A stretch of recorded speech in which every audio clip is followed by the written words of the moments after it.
పెంచు ప్రజలకి, తర్వాత మన ఎంపీడీఓ గారికి, యూఆర్డి గారికి, మన ఎన్ఆర్ఈఎస్ ఏపీఓ గారికి, తర్వాత మన ప్రజా నాయకులు కొండల్ గారికి, మంత్రి పెళ్ళయ్య, మన వీటిలో ప్రశాంత్ గారికి, తర్వాత మన ప్రభుత్వ అధికారులకు అందరికీ కూడా నమస్కారం, తర్వాత స్వాగతం సుస్వాగతం అండి.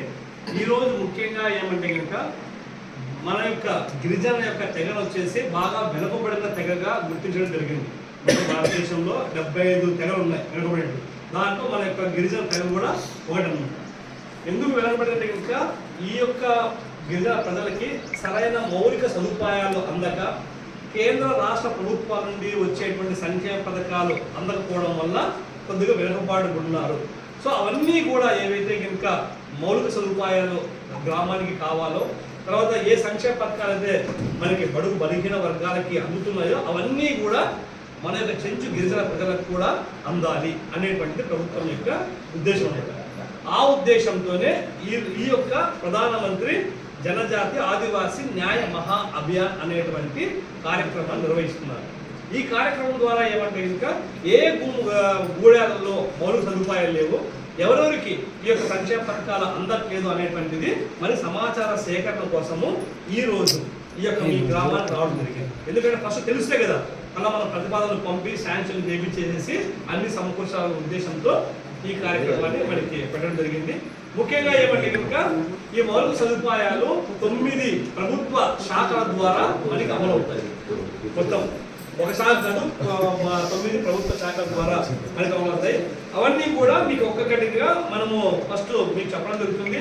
దాంట్లో ఏవైతే మన గ్రామానికి కానీ మన ప్రజలకు కానీ అందట్లేదో అవన్నీ కూడా మనము నోట్ చేసుకునేసేసి దానికి సంబంధిత అధికారులకు పంపించేసేసి మనకి ఎస్టిమేట్ వేయించేసి ప్రభుత్వానికి కూడా నివేదిక పంపించేసి అమలు అయ్యే విధంగా మనకి చేయడం జరుగుతుంది.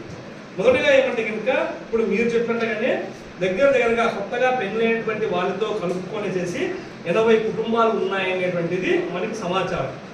మళ్ళా ఆ సారు సెక్రటరీ గారు కట్ చేసాము 45 సెకండ్స్ అవుతుంది ఎక్కువ. ఈ గ్రామానికి ఒకవేళ రేపు అక్కడికి వెళ్తే ఈ గ్రామానికి మళ్ళీ ఎక్కడ వస్తారు అంటే హాఫ్ డే పెట్టుకుంటావా? ఎర్రబాలెంలో హాఫ్ డే పెట్టుకున్నాం వరకు. దాని తర్వాత ఇక్కడ ఈసారి రేపు ఎల్లుండి 2 3 దినాలు ఇక్కడే ఉంటాడు. అంటే ఇక్కడికే వస్తాడు. వచ్చేసి ఈ రోజు ఎవరైనా మన గూడెంలో చెంచు ప్రజలు ఎవరైనా రాకోకుండా ఉండి వాళ్ళకి సమాచారం తెలియకపోతే మీరు తెలియజేయండి. రేపు కూడా వచ్చి ఆ లిస్ట్ అన్ని కూడా మనకి రాసుకుంటాడు. మనకు తెలిసినందుకు 80 కుటుంబాలు రేపు ఎల్లుండి కూడా వచ్చేసి ఒకసారి మీ దగ్గర ఉన్నటువంటి కూడా చెక్ చేసుకునేసి జనాభా 213 చెప్పారు. 213 ఇంకా ఏమన్నా ఎక్కువ తక్కువ అది ఒకసారి ఫైనలైజ్ చేశారు. ఒకసారి మన కుటుంబాలు జనాభా ఒకసారి మనకి నిర్ధారించబడితే దాని తర్వాత ఏ పథకాలు ఎవరికి రావట్లేదు అనేటువంటిది మళ్ళా మనము సేకరించడానికి ఈజీగా ఉంటుంది అనమాట. ఒకవేళ ఎవరైనా ఈ ఊరు నుండి ఎవరైనా మనకి వలసలకు పోయినా సరే ఏదైనా పని మీద 1 నెల 2 నెలలు 3 నెలలు వలస పోతుంటారు కదా, వాళ్ళ సమాచారం ఉన్నా మీరు చెప్పండి.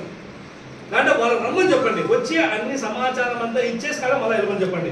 ఎందుకంటే ఈ ప్రోగ్రామ్ చాలా ముఖ్యమైన ప్రోగ్రామ్. మళ్ళా మీకు అవకాశం రాదు.